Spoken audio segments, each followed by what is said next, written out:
Oke, standby, kamera ready, sound ready, 3, 2, 1, action. Assalamualaikum warahmatullahi wabarakatuh. Perkenalkan, nama saya Adila Putri. Nama saya Satati. Kami dari Universitas Riau, Fakultas Tarbiyah dan Keguruan, Prodi PGNI, akan memiliki tugas eduparentif di sekolah SD Aulia Cendekia Islam School.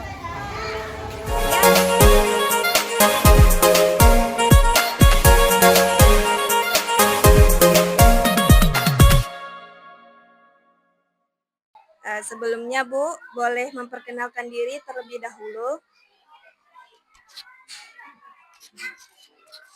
Alhamdulillah. Nama Ibu?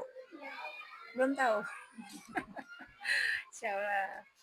Nama Ibu Reni Aflima SAG, ya, kepala sekolah. Nah, di sebelah Ibu namanya Ibu Gita Sari, wakil kepala sekolah bidang kurikulum. Baiklah Bu, saya mulai pertanyaan yang pertama ya Bu. Bagaimana visi dan misi sekolah Ibu? Alhamdulillah, kalau visi dan misi sekolah kita yaitu sudah kita selaraskan dengan pendekatan pembelajaran mendalam, ya, yang baru dicanangkan oleh pemerintah Kemendikbud Ristek, ya. Dan kita juga sudah sosialisasikan kepada warga sekolah, dan alhamdulillah program-program yang kita buat juga selaras dengan visi misi sekolah kita. Ya, jadi apapun kegiatan yang dibuat di sekolah, proses pembelajaran yang dilakukan oleh guru-guru, itu mengacu kepada visi misi yang sudah kita rumuskan bersama. Dan dalam pelaksanaannya kita alhamdulillah didukung oleh yayasan, orang tua sebagai komite, dan mitra-mitra kita. Baiklah Bu, pertanyaan selanjutnya, bagaimana profil di sekolah Ibu?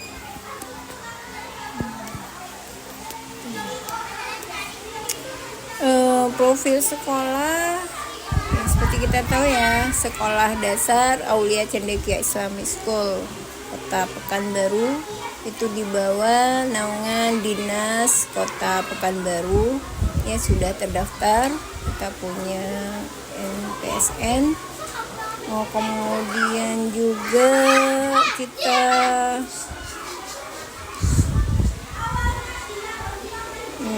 muridnya alhamdulillah ya, untuk sekarang itu ada di angka 303, ya, dari kelas 1 sampai kelas 6. Kelas 1 sampai kelas 4 itu ada 2 rombel, 5, 6 itu masing-masing 1 aja. Alhamdulillah, izin operasional kita itu terbit tahun 2018. Sekolah kita berdiri di 2014. Baiklah Bu, pertanyaan selanjutnya yaitu bagaimana perkembangan di sekolah Ibu? Alhamdulillah, perkembangan sekolah kita dari tahun ke tahun itu bagus. Itu dengan indikator meningkatnya permintaan orang tua untuk menyekolahkannya anaknya di sekolah kita. Nah, kemudian juga ini ya, komentar-komentar positif dari orang tua, bagaimana anak-anaknya di sekolah kita. Kemudian juga dari segi akademiknya, alhamdulillah kita sudah angkatan 6 ya, udah 6 alumni kita yang sudah tamat, dan alhamdulillah itu diterima di sekolah-sekolah yang mereka inginkan, ya. Jadi ada yang di pondok, ada yang di SMP negeri juga. Nah, jadi hanya beberapa sih yang ke SMP negeri. selebihnya itu ke pondok pesantren atau ke MTS. Jadi alhamdulillah kalau perkembangan itu dari tahun ke tahun bagus, mau dari akademiknya maupun sarana prasarananya alhamdulillah juga sudah pesat. Kalau alumni itu datang mereka takjub ya, Insya Allah Ustazah sekolahnya udah cantik, Insya Allah Ustazah kemarin gak ada ini sekarang udah ada. Nah dia alhamdulillah perkembangannya cukup pesat ya, di tahun ke-11 nih, jalan ke-11 ya operasional sekolah kita. Baiklah, pertanyaan selanjutnya yaitu bagaimana strategi produk atau jasa pendidikan di sekolah Ibu? Kita sekolah itu memang pelayanan ya nomor satu. Jadi di setiap kelas itu kita ada 2 guru, satu guru akademik yaitu wali kelas, satu lagi guru Al-Quran ya, guru Al-Quran dengan basic kemampuan bacaan Al-Quran dan tahsinnya bagus. Nah kalau yang akademik dengan basic alumni PGSD atau PGMI. Nah kemudian kita juga dalam proses belajar mengajar itu berpusat pada peserta didik. Jadi kita selalu melibatkan anak-anak dalam proses belajar. Jadi anak-anak di sini itu tidak pasif, tidak menerima, tapi mereka juga ikut aktif ya, bertanya kepada gurunya atau bertanya hal-hal yang mereka ingin tahu. Nah jadi gitu. Kemudian juga kita komunikasi dengan orang tua kita bangun. Jadi apapun yang terjadi kita akan laporkan perkembangan siswa kita kepada orang tua. Itu namanya POMG programnya. Jadi sekali sebulan kita undang orang tua, kita sharing perkembangan anak-anak. Kemudian juga kalau ada masalah kita diskusikan untuk mencari solusi bersama. Nah jadi kita berharap dengan pelayanan kemudian program-program yang kita buat, kita mendapat tempat di hati orang tua dan tanpa kita minta mereka mempromosikan sekolah kita ya. Jadi rata-rata alhamdulillah yang pernah sekolah di sini kakaknya, adik-adiknya sekolah di sini selanjutnya, atau dulu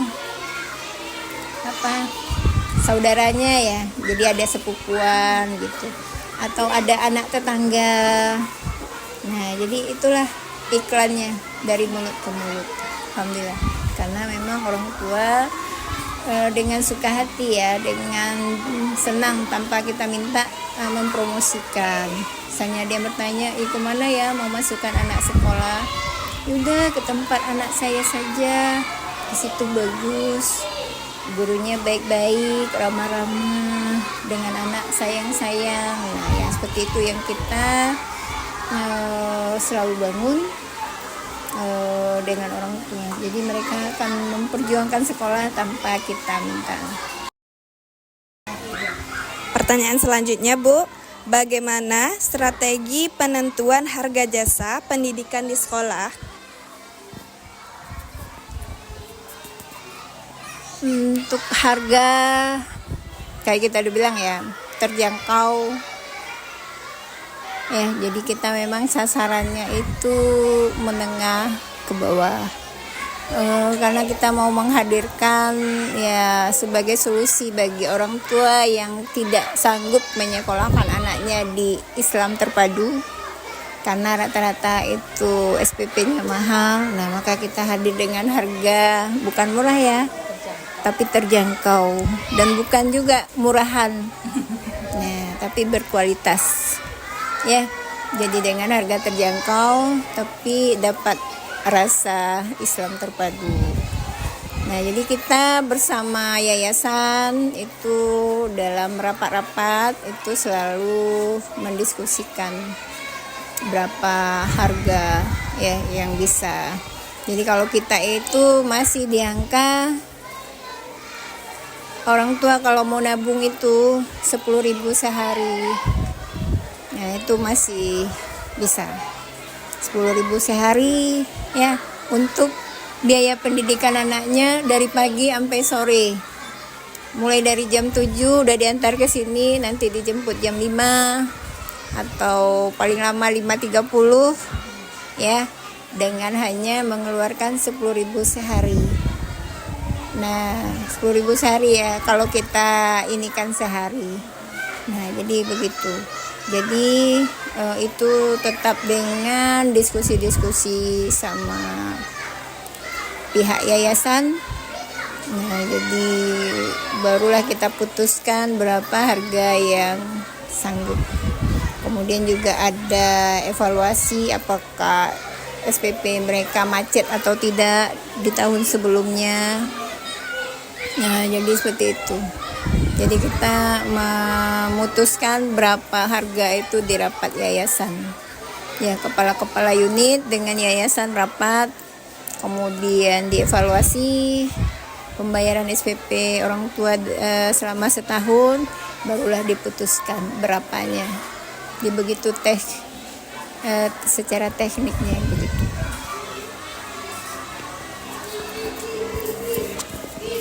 Baik Bu, pertanyaannya selanjutnya, bagaimana strategi promosi dan komunikasi jasa pendidikan di sekolah ini Bu? Seperti tadi ya sudah kita bahas bahwa kita itu memakai iklan gratis ya.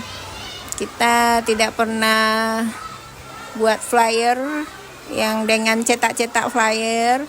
Kita tak pernah datang ke TK-TK untuk promosi sekolah kita. Tapi alhamdulillah dengan memberikan pelayanan terbaik kepada anak-anak didik kita yang dirasakan oleh orang tua ya. Nah, maka orang tua itu dengan sukarela mempromosikan sekolah kita kepada tetangganya, kepada saudaranya, atau kepada orang yang bertanya, yang misalnya teman-teman mereka ya. Nah, jadi gimana ya anak mau sekolah di mana ya? Nah, maka mereka akan merekomendasikan, sekolah di tempat anak kami aja. Nah, jadi seperti itu. Ya, alhamdulillah ya, kita low budget untuk iklan. Bahkan nggak pernah juga tuh nyewa yang di koran apalagi. Jadi cetak-cetak brosur. Walaupun nanti orang tua itu ya paling, Ustazah udah ada brosur, ada anak saudara, ada anak tetangga mau masuk, barulah kita printkan. Jadi untuk kebutuhan seperti itu. Jadi kita cukup di 1 bulan pertama share info lewat WA group ke kelas-kelas. Jadi orang tua yang punya adik mau disekolahkan di sini, silahkan daftar. Jadi didulukan yang di internal. Nah, setelah yang internal selesai, baru kita buka keluar. Misalnya di internal udah sampai 40 anak, berarti ke eksternal kita cuma cari 20 lagi. Nah, makanya kita nggak promosi besar-besaran atau bahkan sampai buat-buat event untuk menarik agar anak orang sekolah di sini nggak. Jadi seperti itu ya strateginya. Berikan pelayanan yang terbaik, mereka merasakan pelayanan kita. Nah, maka dengan senang hati mereka mempromosikan sekolah kita.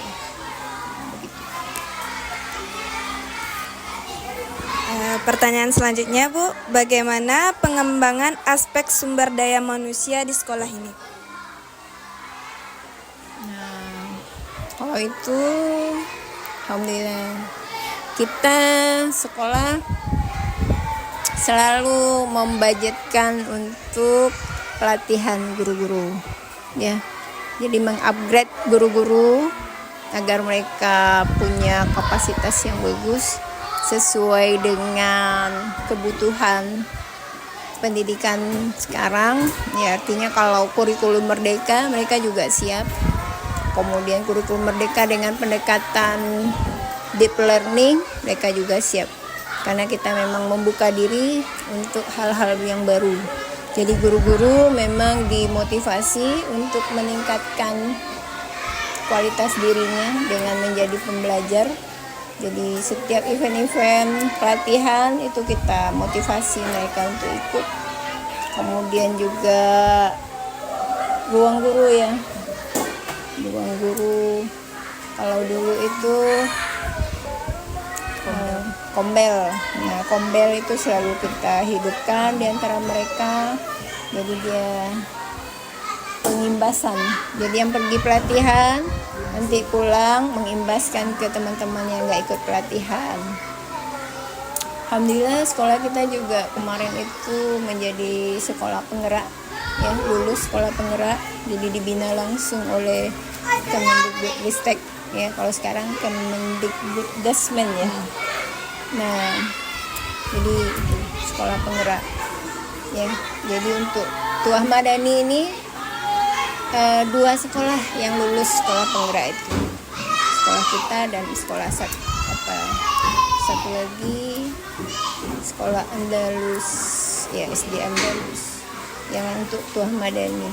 Jadi kita selalu membuka diri untuk belajar, mengembangkan diri, kemudian meningkatkan kapasitas pelatihan-pelatihan. Nah ini beliau nih yang ngurus pelatihan-pelatihan ya sebagai koordinator kurikulum ya. Jadi gimana? Jadi kita selalu mengikuti perkembangan zaman ya. Jadi kita nggak ketinggalan, kita nggak konservatif, kita pembelajar. Jadi kalau ada hal baru kita coba pelajari dan kita terapkan seperti itu. Oke, ada lagi pertanyaannya? Nah, Bapak Ibu, pertanyaan terakhir yaitu bagaimana manajemen kualitas jasa pendidikan di sekolah ini? Manajemen jasa. Ya, mana perginya tuh? Jasa. Jasa pendidikan. Ya, mungkin balik ke tadi ya, kita memberikan yang terbaik. Service excellent. Jadi pagi anak-anak tuh disambut, ditanya kabarnya.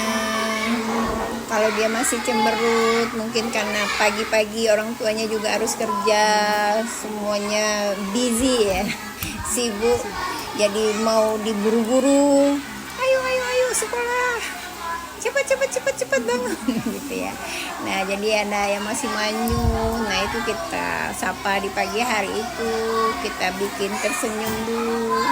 Nah, kalau yang ada yang masih merajuk, belum mau turun dari motor, kita sapa, kita hampiri, ayo sama ustazah ya, main sama ustazah dulu ya, nanti sama bunda ya, sorry ya dijemput. Nah yang seperti itu. Soleh suaranya. Nah jadi kita senyum sapa di pagi hari itu, kita ada namanya penyambutan. Nanti di kelas, nah kita morning smile ya, sebelum masuk kelas ada morning smile. Jadi kita happy-kan lagi dulu, kita happy-kan lagi sehingga dia itu moodnya bagus. Kenapa? Karena kalau botol masih ada tutupnya, mau diisi air sebanyak apapun nggak masuk. Nah maka harus dibuka dulu tutup botolnya, baru bisa kita mengisi dengan yang baru, mau sebanyak apapun ya. Nah maka itulah yang dilakukan guru-guru. Kemudian barulah mereka pembiasaan pagi, dan itu pun kita motivasi ya sambil rileks. Jadi mereka juga nggak harus kaku, rapi, duduk rapi, nggak seperti itu. Yang penting belajar sambil bermain ada belajarnya. Jadi bukan belajar sambil bermain. Bermain ada belajarnya, ya. Belajar ada mainnya. Nah, seperti itu. Jadi mereka nggak terasa tuh. Udah sore aja. Ya, terasa waktunya. Nah, bahkan ada yang beberapa request, Bunda jemputnya jangan Iya. cepat-cepat ya. Karena mau main dulu. Ya. Jadi maka kalau ditanya Bunda jemputnya kok lambat, maaf Za, anaknya bilang jangan cepat-cepat jemput. Bahkan ada bunda yang udah datang nih, diusir lagi, suruh pulang dulu. Bunda cepat kali, nanti aja jemputnya. Akhirnya balik. Karena emang anak-anak kita dekat-dekat sini ya sebetulnya. Nah, dia alhamdulillah. Terima kasih Bu atas wawancaranya. Kami mohon maaf apabila ada kata atau perbuatan yang salah. Kami mohon maaf. Kami akhiri. Wassalamualaikum warahmatullahi wabarakatuh. Behind the scene.